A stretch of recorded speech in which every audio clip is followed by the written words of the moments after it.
Hello student, welcome in my biology classes. This is Julie Goyal. हम पढ़ रहे हैं 11th क्लास का chapter photosynthesis in higher plant. तो लास्ट वीडियो में हमने बात की थी कि जो एटीपी का सिंथेसिस होता है वो किस तरह से होता है, ठीक है ना, लाइट रिएक्शन में। आज हम बात करेंगे कि special that is known as the chemiosmotic hypothesis. Chemiosmotic hypothesis का मीन्स होता है कि यहाँ पर जो भी हमने पढ़ा है उसको एक हाइपोथेसिस के थ्रू आपको सामने एक्सप्लेन किया जाएगा with the help of the NCERT diagram. Okay, तो यहाँ पर हम बात करेंगे जो भी एक्चुअली में हमने जो भी पढ़ा था वो सब कुछ हम यहाँ पर एक्सप्लेन करने वाले हैं। वहां पर हमने जैसे पढ़ा था कि बिल्कुल जैसे फोटो सिस्टम सेकंड काम करता है, किस तरह से एटीपी रन करते हैं, किस तरह से इलेक्ट्रॉन रन करते हैं, किस तरह से एटीपी का फॉर्मेशन होता है। इसमें नथिंग अलग से कुछ भी नहीं है, जो भी हमने पढ़ा था बस वही है। केमोस्मेटिक जो प्रोसेस होती है, हाइपोथेसिस होती है, ये हमें केवल किसके लिए जरूरत पड़ती है? तो ये हमें जरूरत पड़ती है एटीपी के फॉर्मेशन के लिए। तो केमियोस्मेटिक जो हाइपोथेसिस होती है that is used for the production of the ATP. ठीक है, so for the chemoosmotic theory we have to need the four component of this process like as कि जो भी कीमोसिंथेसिस की प्रोसेस होगी उसमें हमें चार चीजों की रिक्वायरमेंट होगी जिनके बिना जो एटीपी का फॉर्मेशन है वो पॉसिबल नहीं है। पहला क्या है? पहला तो है हमारा मेम्ब्रेन। एक हमें मेम्ब्रेन की रिक्वायरमेंट होगी, ठीक है, और दूसरा हमें रिक्वायरमेंट होगी किसकी? दैट इज प्रोटॉन पंप की, प्रोटॉन पंप की। और तीसरी होगी हमें ये देखो ये प्रोटॉन पंप है, और तीसरा होगा इसमें हाइड्रोजन आयंस की, हाइड्रोजन आयन ग्रेडियंट्स की। ये सारी चीजें मिलकर चौथा होगा हमें एटीपी सिंथेसिस की।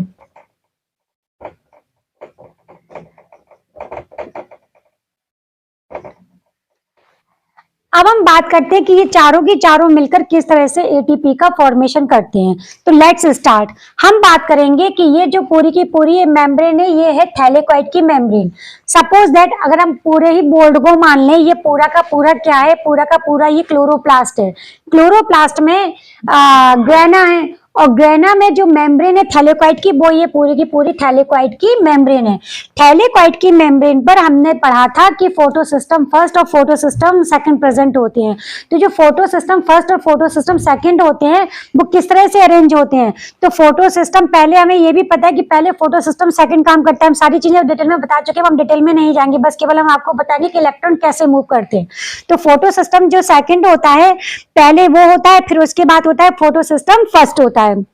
तो यहाँ पर क्या होता है कि फोटोसिस्टम ये जो मेम्ब्रेन होती है थैलेकॉइड की मेम्ब्रेन में, तो थैलेकॉइड की मेम्ब्रेन में इनर साइड पर थैलेकॉइड की मेम्ब्रेन, देखो ये तो आउटर साइड हो गई, ये इनर साइड हो गई। तो थैलेकॉइड की मेम्ब्रेन में इनर साइड पर जब सनलाइट पड़ती है तो इसकी वजह से जो क्लोरोफिल पिगमेंट होते हैं वो एक्साइटेड होते हैं, जिसकी वजह से जो वाटर होता है वाटर की हो जाती है स्प्लिटिंग। तो ये फर्स्ट स्टेप होता है। तो जब थैलेकॉइड की मेम्ब्रेन पर अंदर की तरफ जब वाटर की स्प्लिटिंग होगी तो इसमें से क्या मिलेगा? हमें हाइड्रोजन आयन मिलेंगे और इलेक्ट्रॉन रिलीज होंगे और ऑक्सीजन रिलीज होगी। तो ये जो ग्रेडियंट मिलेगा तो जो ऑक्सीजन जाकर तो बाद में काम करेगा, ठीक है ना।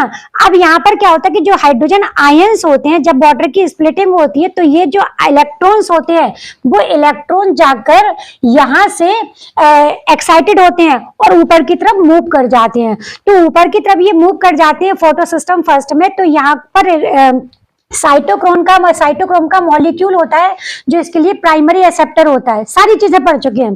तो ये प्रोसेस होती कैसे कि जैसे कि जो इलेक्ट्रॉन होंगे, इलेक्ट्रॉन जब ऊपर की तरफ जाएंगे तो ये प्लास्टोक्यूनॉन से और साइटोक्रोम B6 पर प्लास्टोक्यूनॉन की हेल्प से यहाँ पर इनका रन करेंगे। तो उस समय एक्चुअल में होता क्या है कि यहाँ पर जब वाटर की स्प्लिटिंग होती है तो इसमें जो इलेक्ट्रॉन होते हैं वो तो मूव कर जाते हैं ऊपर की तरफ, इसके साथ साथ कुछ अमाउंट में कुछ few number of the hydrogen भी मूव कर देते हैं, इसी के साथ साथ जाने लगते हैं। कंडीशन क्या होती है कि जब ये इलेक्ट्रॉन और हाइड्रोजन जाकर यहाँ पर तक पहुंचते हैं, यहाँ तक रन करके जाकर प्लास्टोक्यूनॉन के पास जाते हैं, तो यहाँ पर एक्चुअल में होता क्या है कि यहाँ पर ये इलेक्ट्रॉन को तो रिसीव कर लेता है कौन? यहाँ से जाएगा प्लास्टोक्यूनॉन के बाद जाएगा साइटोक्रोम पर। साइटोक्रोम क्या करता है? इसकी एफिनिटी होती है इलेक्ट्रॉन की तरफ। तो ये इलेक्ट्रॉन को तो एक्सेप्ट कर लेता है, लेकिन ये क्या करता है, हाइड्रोजन को एक्सेप्ट नहीं करता है। तो देखो हाइड्रोजन के मॉलिक्यूल्स बहुत सारे जनरेट होते हैं, तो सारे हाइड्रोजन आयन नहीं आते हैं, केवल कुछ ही आयंस होते हैं, कुछ ही प्रोटॉन, हाइड्रोजन आयन को ही हम प्रोटॉन्स भी बोलते हैं।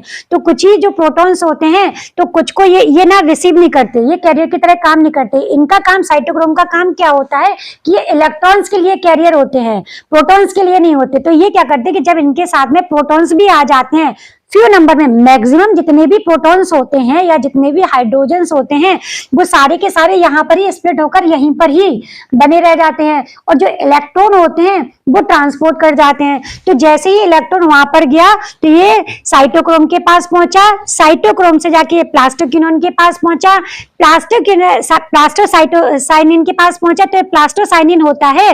तो यहाँ से जो इलेक्ट्रॉन जाता है वो पीएस फर्स्ट पर आता है, और जब इलेक्ट्रॉन पीएस फर्स्ट पर आता है तो यहाँ से फिर से एक्साइटेड होता है, क्योंकि due to the presence of the sunlight, और जहां से जाके फिर से इलेक्ट्रॉन जो जंप करता है, तो ये पहुंचता है फेरिडोक्सिन के पास। किसके पास पहुंचता है, फेरिडोक्सिन के पास। तो ये सेकेंडरी जो एक्सेप्टर मॉलिक्यूल होता है इलेक्ट्रॉन का, वो कौन सा होता है, फेरिडोक्सिन। फेरिडोक्सिन क्या करता है, ये इलेक्ट्रॉन को एक्सेप्ट कर लेता है, लेकिन इसके पास कोई काम नहीं रहता। इसके पास होते हैं, यहाँ पर होते हैं एनएडीपी।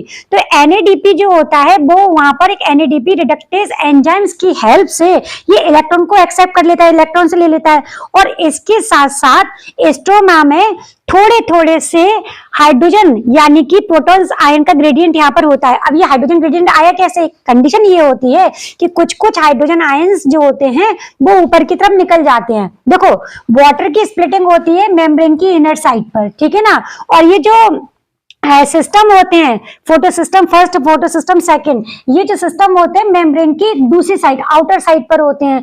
तो जो मोस्टली काम करता है, तो ये इसके साथ में क्या होता है, इलेक्ट्रॉन जाते तो अंदर की तरफ से, लेकिन ये बाहर की तरफ निकलते हैं। तो बाहर की तरफ जब निकलते हैं, तो कुछ हाइड्रोजन का अमाउंट जो होता है वो स्ट्रोमा में भी प्रेजेंट होता है। तो स्ट्रोमा में जो थोड़े बहुत हाइड्रोजन आयन थे, वो थोड़े बहुत हाइड्रोजन आयन एनएडी इलेक्ट्रॉन की हेल्प से, यानी कि यहाँ पर एनएडीपी रिडक्टेज जो एंजाइम होते हैं, वो इलेक्ट्रॉन को तो फेरिडोक्सिन की हेल्प से मिल ही रहा है, ये हाइड्रोजन को भी ले लेते हैं, जिसकी वजह से यहाँ पर हमारा बन जाता है NADPH। क्या बन जाता है, NADPH बन जाता है। तो Na जो DPH बनता है, ये क्या करता है, ये जाके आगे चल के किसमें, डार्क रिएक्शन में पार्टिसिपेट करता है। क्लियर है, समझ में आया ना। ऐसे क्या होता है कि कंडीशन ये होती है कि जब ये साइटोक्रोम होता है, ये साइटोक्रोम क्या करता है, यहाँ पर जैसे आता है, तो वहां पर क्या होता है कि ये जो प्लास्टोक्विनोन होता है वो हाइड्रोजन आयन का रिजेक्शन कर देता है, यानी प्रोटॉन का रिजेक्शन कर देता है। वो केवल इलेक्ट्रॉन को ही पास आउट करता है, लेकिन हाइड्रोजन आयन को नहीं लेता है। इस वजह से कुछ थोड़े से अमाउंट में स्ट्रोमा में थोड़ा सा प्रोटॉन ग्रेडियंट बन जाता है। लेकिन दो तरीके होते हैं, 2 से 3 तरीके होते हैं कि ये हाइड्रोजन आयंस जो होते हैं, हमने ऑलरेडी पढ़ा हुआ है कि जो ल्यूमन में हाइड्रोजन आयन कंसंट्रेशन यानी कि प्रोटॉन का कंसंट्रेशन ज्यादा बढ़ता जा रहा है, जबकि जो स्ट्रोमा होता है वहां पर हाइड्रोजन कंसंट्रेशन कम होता है। याद रखने वाली बात यह है, यहाँ पर सबसे ज्यादा इंपॉर्टेंट बात यह है कि जो कीमोऑस्मोटिक थ्योरी है, इसमें हाइड्रोजन ग्रेडियंट का होना बहुत जरूरी है। हाइड्रोजन ग्रेडियंट का, कंसंट्रेशन ग्रेडियंट का होना बहुत जरूरी है, क्योंकि एटीपी तभी बन सकती है कि कहीं पर जहां पर हाइड्रोजन आयन कंसंट्रेशन कम हो और यहाँ पर अंदर ल्यूमन में ज्यादा हो। अगर ऐसा नहीं हुआ तो फिर एटीपी का फॉर्मेशन भी नहीं होगा। इसलिए कुछ अमाउंट में हाइड्रोजन यानी प्रोटॉन जो होते हैं वो स्ट्रोमा में भी होते हैं, लेकिन जैसे जैसे देखो, अगर हम बात करते हैं कि यहाँ पर ल्यूमन में प्रोटॉन का ग्रेडियंट बढ़ता जा रहा है, तो यहाँ पर भी स्ट्रोमा में थोड़ा बहुत तो हाइड्रोजन है ही, तो हाइड्रोजन या प्रोटॉन बात देखिए, तो वहां पर क्या होता है कि कुछ तो हाइड्रोजन क्या होता है, एनएडीपी के थ्रू ले लिया जाता है। तो इससे हाइड्रोजन ग्रेडियंट का जो वो पार्ट हुआ वो कम हो जाएगा, क्योंकि यहाँ पर हाइड्रोजन ग्रेडियंट कम हो जाएगा। इसके अलावा भी कि जब इलेक्ट्रॉन मूव करता है उसके संग में जब हाइड्रोजन का रिजेक्शन यहाँ पर हो जाता है, लेकिन फिर भी ये हाइड्रोजन मानता नहीं है, ये भी मनमौजी है। मतलब जैसे आप देखते हो ना मूवीज हॉल में या कहीं पर देखते हो कि कुछ लोगों के पास टिकट नहीं था तो उनको मना कर देते हैं अंदर मत जाओ, लेकिन फिर भी कुछ लोग ऐसे होते हैं शरारत करके अंदर पहुंच जाते हैं।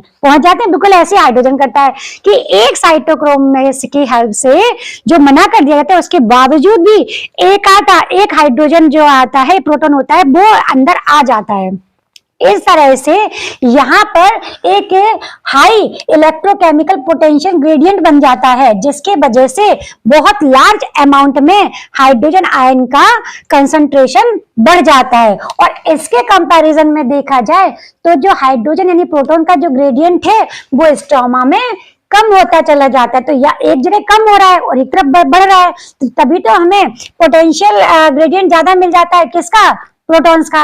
अब क्या होता है एक्चुअल में, जब इतनी प्रोसेस हो जाती है, यहाँ पर जो क्या बोलते हैं प्रोटॉन्स आयन का ग्रेडियंट बढ़ जाता है, कहां पर, ल्यूमन की तरफ, तब ये बिल्कुल कुकर की सीटी की तरह काम करने लगता है। जैसे हम प्रेशर कुकर में, जिस तरह से हम प्रेशर कुकर में कोई दाल वगैरह कुछ भी पकाते हैं तो उसमें सीटी लगाते हैं, तो सीटी लगाने का मतलब क्या होता है कि अंदर जो टेम्परेचर है या फिर जो भी ग्रेडियंट है उसका प्रेशर ज्यादा है as compare to the outer side, है ना।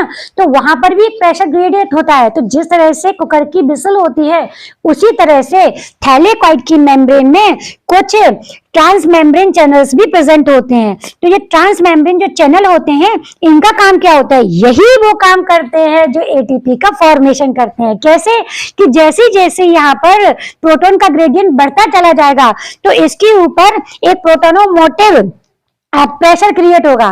क्या चीज, फोर्स क्रिएट होगा। इसको हम बोलते हैं प्रोटोनोमोटिव फोर्स क्रिएट होगा, जिसको हम बोल सकते हैं PMF, प्रोटोनोमोटिव फोर्स क्रिएट होगा। और जिसके वजह से इसके ऊपर प्रेशर बनने लग जाएगा, किसके ऊपर, ट्रांसमेम्ब्रेन चैनल के ऊपर। और जो ट्रांसमेम्ब्रेन जो चैनल होती है वो थैलेकॉइड की मेम्ब्रेन में धसी हुई होती है। इसके दो पार्ट होते हैं, इसको हम बोलते हैं F0 particles to F1 particles. F0 particles को हम CF0 और CF1 पार्टिकल्स भी बोलते हैं। अब इसमें सबसे जरूरी बात क्या होती है कि ये जो ट्रांसमेम्ब्रेन चैनल होती है, इसी का काम होता है एटीपी को बनाना। तो एटीपी तभी बन पाएगा जब हमारे पास एटीपी को बनाने के एंजाइम्स होंगे, ठीक है ना। तो उन एंजाइम्स को हम क्या बोलेंगे, एटीपी सिंथेटेज। ये तो मैं पता है, एटीपी सिंथेटेज होंगे। तो ये जो मेम्ब्रेन होती है, इसका जो CFO वाला पार्ट होता है, FO वाला पार्ट होता है, ये मेम्ब्रेन में धसा हुआ होता है। और जो बाहर का निकला हुआ भाग होता है जो कि स्टोमा की तरफ होता है, तो वो होता है CF1 पार्टिकल्स कहलाते हैं। तो ये दोनों पार्टिकल मिलकर ट्रांसमेम्ब्रेन चैनल बनाते हैं। अब होता क्या है कि यहाँ पर देखो, यहाँ पर पोटेंशियल ग्रेडियंट हाइड्रोजन का ज्यादा है और यहाँ पर कम है। अब कंडीशन क्या होगी कि जैसे जैसे हाइड्रोजन पोटेंशियल का बहुत ज्यादा ग्रेडियंट बढ़ जाएगा तो इसके ऊपर जो फोर्स क्रिएट होगा, उसके वजह से ये जो हाइड्रोजन आयन है वो तेजी से, इसके पास जो ये फैसिकुलेटेड मेम्ब्रेन होती है, तो ये क्या करती है, तेजी से इसको निकाल देते हैं। जैसे कुकर से सीटी उठती है ना और बहुत तेज एयर निकलती है, गैस निकलती है, तो वही तो एनर्जी होती है। तो इसी तरह से इसमें भी एनर्जी प्रोड्यूस होती है। तो ये क्या करते हैं, हाइड्रोजन आयन जब तेजी से बाहर की तरफ निकलने लगते हैं, तो जैसे ही यहाँ पर इनके पास इनके पास एटीपी सिंथेटेज होते हैं, और ये एटीपी सिंथेटेज होते हैं वो बाहर की जो एटमॉस्फेयर में जो एडीपी होता है उसमें हाइड्रोजन आयंस की हेल्प से, हाइड्रोजन आयंस होंगे वो हेल्प करेंगे इसकी, जिसकी वजह से इसमें एक इनऑर्गेनिक फास्फेट ग्रुप ऐड होगा और फाइनली जाके एटीपी का फॉर्मेशन हो जाएगा। आया समझ में? आई होप समझ में आया होगा। अगर समझ में नहीं आएगा तो एक बार आप रिवर्स करके देख लीजिएगा, है ना। ये तो ऐसे टीचर्स होते हैं, कितनी बार भी रिवर्स करके देख लो, टीचर्स गुस्सा भी नहीं होता, है ना। तो इसी तरह से क्या होता है कि ये पूरा सिस्टम काम करता है। तो थैलेकॉइड की मेम्ब्रेन में जब ये पूरी प्रोसेस हो जाती है तो फाइनली जाके एटीपी का फॉर्मेशन होता है। अब हमें ये भी पता है कि एटीपी का फॉर्मेशन दो तरह से होता है कि अगर सनलाइट की हेल्प से एटीपी का फॉर्मेशन होता है तो उसको हम फोटोफॉस्फोराइलेशन बोलते हैं। होता है कि नहीं होता है? और अगर इसी एटीपी का फॉर्मेशन माइटोकॉन्ड्रियल की मेम्ब्रेन में होता है तो उसको हम ऑक्सीडेटिव फास्फोराइलेशन बोलते हैं।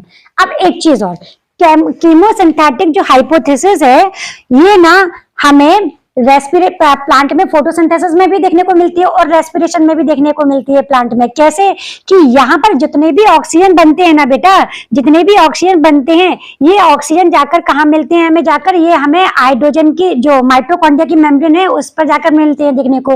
और जितने भी इलेक्ट्रॉन मूव करते हैं, जैसे कि यहाँ पर एक ल्यूमन की जरूरत थी, यहाँ पर एक हाइड्रोजन का ग्रेडियंट क्रिएट हुआ, इसी तरह से माइटोकॉन्ड्रिया की मेम्ब्रेन में भी होती है। बस अंतर इतना होता है कि यहाँ पर जो हाइड्रोजन कंसंट्रेशन बड़ा है वो ल्यूमन के अंदर बड़ा है, माइटोकॉन्ड्रिया में वो इंटरमीडिएट सेल्स के अंदर बनता है, वो मेम्ब्रेन के अंदर बनता है। जैसे ये माइटोकॉन्ड्रिया, है ना। तो ये जो माइटोकॉन्ड्रिया है, यहाँ पर ये ग्रेडियंट किसके बीच में बनता है, एस मेम्ब्रेन के बीच में बनता है। तो यहाँ पर जब हाइड्रोजन का पोटेंशियल बढ़ता है तब जाके यहाँ पर एटीपी का सिंथेसिस होता है। तो क्लियर है, वो भी केमी ऑस्मोटिक प्रोसेस का ही पार्ट है। लेकिन यहाँ पर हम किस में पढ़ रहे हैं, ये हम लाइट रिएक्शन में फोटोसिंथेसिस में पढ़ रहे हैं। तो वो जो केमी ऑस्मोटिक थ्योरी होगी वो किस में देखने को मिलेगी, वो हमें माइटोकॉन्ड्रिया में देखने को मिलेगी। और उसमें इलेक्ट्रॉन ट्रांसपोर्ट सिस्टम काम करता है, जो कि उसको इलेक्ट्रॉन को कैरियर की तरह यूज करता है और फाइनली जाके एटीपी का फॉर्मेशन करता है। ओके, आई होप बेटा वीडियो समझ में आई होगी। अगर वीडियो समझ में आई है तो लाइक और सब्सक्राइब कर रहे हैं। Thank you.